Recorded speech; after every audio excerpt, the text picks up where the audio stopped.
A couple years ago, I set up this Patreon account to start talking about psychological operations training. We did a lot of videos. Many of those have been released over at YouTube, and you can find them in the playlists. We're going to start over again.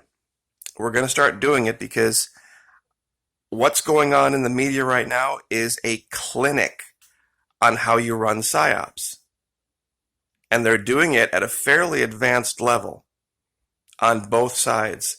And we're not going to delay and talk about a whole lot of other things other than that today. So I just wanted to show you something real quick before we go there. Now, many of you have said, why do you use these images over at YouTube? Is it for clickbait? Well, okay. It's nice to get the extra clicks because people see the pretty girls. But I used the image on the far left recently to see if I could get somebody to realize something. See, the girl on the far left, she's clothed from ankle to neck, isn't she? That would be a biblical way to dress. She could walk into any church dressed like she is. But I am sure that most people would look at that and go, that's sexually provocative. Now, let's look at the girl on the far right. The girl on the far right is just some random girl at the beach in Florida getting some sun. She's not a model. She's not standing in a provocative way. She's not trying to garner anybody's particular attention. I mean, her and her two friends are posing for a picture, but it's a private one. You know, and it ended up online probably just from, I got it from a Facebook, not a Facebook search, but a Google search. Just Florida girls, bathing suits, bikini, something like that. And there were hundreds of images. Now, girl in the middle. She's a TV personality. She now does a Bible study on Fox News. It's Ainsley Earhardt. But here, in this picture, many, many years ago, she was a bikini model. Her job was to put on a bikini and look good in it. What people thought about it was really not relevant. She wasn't doing it to get any kind of a personal gain from how men may have reacted to it. It was a paying job. Stay in shape, stay tan, wear this thing, we'll take a picture, here's your paycheck. So we have three different things going on here when you think about it critically and logically. But all three things are designed to make you not think critically or logically. They're designed to make you think emotionally, men specifically. And that's the irony of psychological operations. That's how it works. Now, to have any real discussion about this guy or what happened to him, we have to look at it in context. But we can't, can we? Because all of the images being shown on the news are done so to evoke an emotional response, not a thought-based response. My attackers would say, so you think that people should die just for this? No, that's false dichotomy. Another psychological operation from yourlogicfallacy.is. False dichotomies are basically saying that there's only two kinds of people in the world, those who agree with me and those who are going to hell. What we saw was the last 8 minutes of a man's life. The last 8 minutes, the result of choices the man made. Now, if I could do any one thing to change this world, I would make these two websites, yourlogicalfallacy.is.com and yourbias.is, something you needed to master to graduate from high school. Dead serious. I would highly encourage anyone within the sound of my voice, if you have kids, I don't care how young they are, take them to this website, these two websites, and start teaching them. This is the basic, fundamental way that the media is manipulating everyone, child, middle-aged, man, woman, both races. This is what they're using, these techniques, and they are very clearly delineated. The four main ones being used in the thing with Floyd. Emotional, what they call appeal to emotion, that's upper right. The straw man fallacy. Black or white thinking, false dichotomy, basically the same thing. And anecdotal evidence. Those are the four. Let me go over them again. Appeal to emotion. Straw man fallacy. Either or, false dichotomy, black or white thinking. And anecdotal evidence. Now the first thing, what they lead with, think of if you're playing spades or if you're playing euchre or some kind of game where you have to lead. They're leading with anecdotal evidence.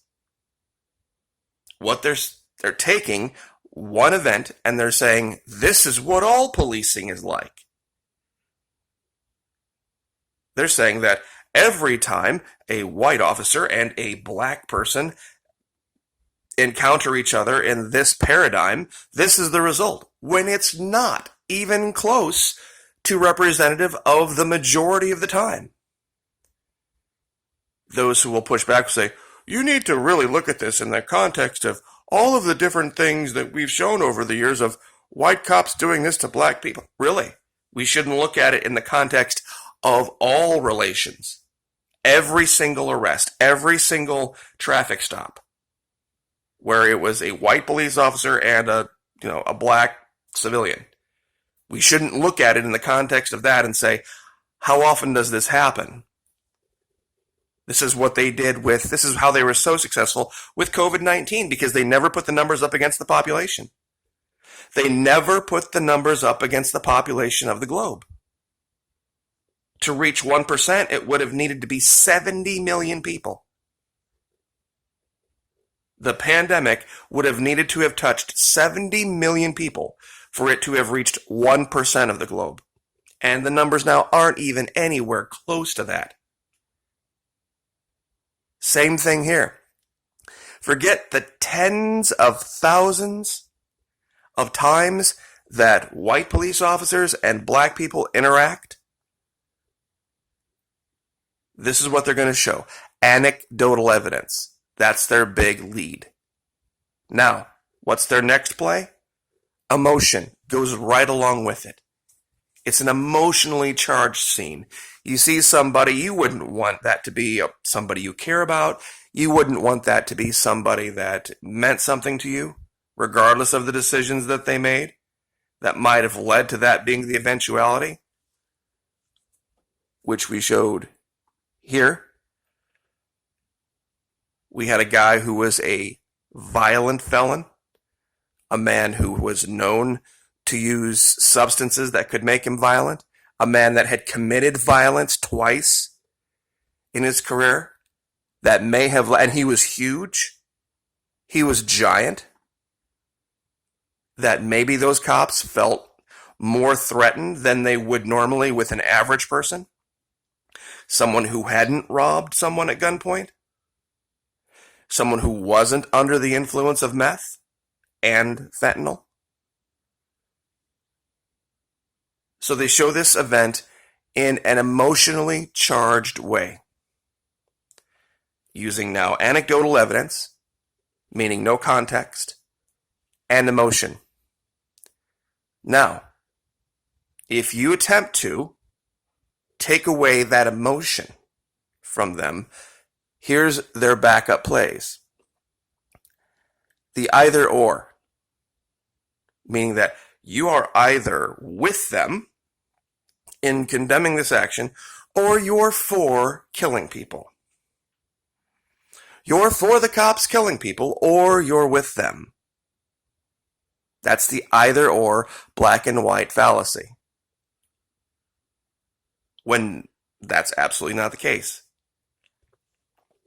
The idea that sometimes police officers react in the wrong way, and the idea that perhaps in this case, the guy on the ground might have bore some responsibility in this, can exist in the same mind. The fact that he was under the influence of drugs probably had a great deal more to do with his losing his life than the actions of the police officer. How can I say that? Well, let's look at what NBC reported. I talked about this in 2 videos ago. 237 times in the last 5 years in Minneapolis alone, they used techniques like this. Neck pressure techniques like this. And in all 237 cases, the person lived. In all 237 cases, where in varying degrees, neck pressure was used. Every single person lived. I would really like to see those use of force reports to see how many of those were black cops and white victims. And I'm sure that's going to come out in trial, but so then, if that doesn't work, then they drop back to straw man. Oh, so you're saying we should do absolutely nothing, just continue to let cops kill Americans. It's not what I'm saying. It's not what anyone is saying. Anecdotal evidence, false dichotomy. Perception is reality. We'll do that next time. Facts are not merely opinions or what we want. Emotionalism is not a substitute for the truth. Logic doesn't change emotion. Appeal to emotion is big right now. This is what's really going on. They're making people exist in their emotional brains. Because, and this is the most cynical part of it, when you get people, why do you think the stock market's going up? When you get people in an emotional place, they make decisions in a completely different way, which goes back all the way to here. I don't care who you are. I don't care who you are. If you're a guy, and I know 90% of the people watching me right now are guys, when this is used offensively in psychological operations, you're done. You're done when you don't see it coming. That's why you will listen to the girl in the middle talk about Bible study. That's why if the girl on the right comes up and asks you a question, you're not going to feel like telling her to go take a flying leap. You're going to answer whatever question she asks you, no matter what. Because men just get kicked over into their emotional brains. I'm not saying women don't, but it's easier for men these days. And logic will never overcome emotion. Never. Once somebody is emotional about something, you got to let that die down on its own. You have to let that just run its course. This is one of my favorite cartoons about this. When you say one thing to these people, to these folks about, misrepresenting anyone who questions the narrative as a racist, fine, I guess that we should just continue to let them kill us. And we're at 15 minutes. I'll leave with this. One of the funniest things that I have seen in psychological operations in the last 20 years has to do with Al Gore. Now, I know that's a big left turn. How did we get to Al Gore? What was Al Gore's big shtick? The environment, right? He wanted to sell solar. And everybody's like, oh, God, Al Gore, oh, terrible, horrible guy, worst person, would never listen to him, just totally terrible. Unless you're a prepper. Unless you're a prepper, and then usually the biggest single financial outlay any prepper will make will be on one of these portable solar generators. And they're big money now. You can't, most of these places are sold out, back ordered. This guy, for a better part of a decade and a half, tried to push solar. And because Big Oil had bought out the right, bought out Fox News, and Big Energy had bought them out and paid them to demonize the guy for pushing solar. Everybody was like, all the patriots, all the right-wing alt-right types were just absolutely hated the guy. And then he leaves office, and then these people, the portable solar folks, clean up, selling these highly overpriced junk generators that last for maybe a few years of full-time use tops, and they're thousands of dollars. And you don't see anybody putting the two and two together. It's like, wait a minute, I thought we were supposed to hate solar. I thought we were supposed to hate solar energy. I thought it was a big scam. The only scam part of it was when the alt-right patriots got a hold of it and started to sell it to people that were buying Mountain House and listening to Alex Jones, Joe. Anyway, I just wanted to cover that at the end, but government isn't the biggest threat right now. It really isn't. It's the media, and it's the people that control these platforms. Government's not the biggest enemy right now. I'm very thankful for Patreon. That's all I'm going to say. So, anyway, God bless. Have a great week, and we will see you next time.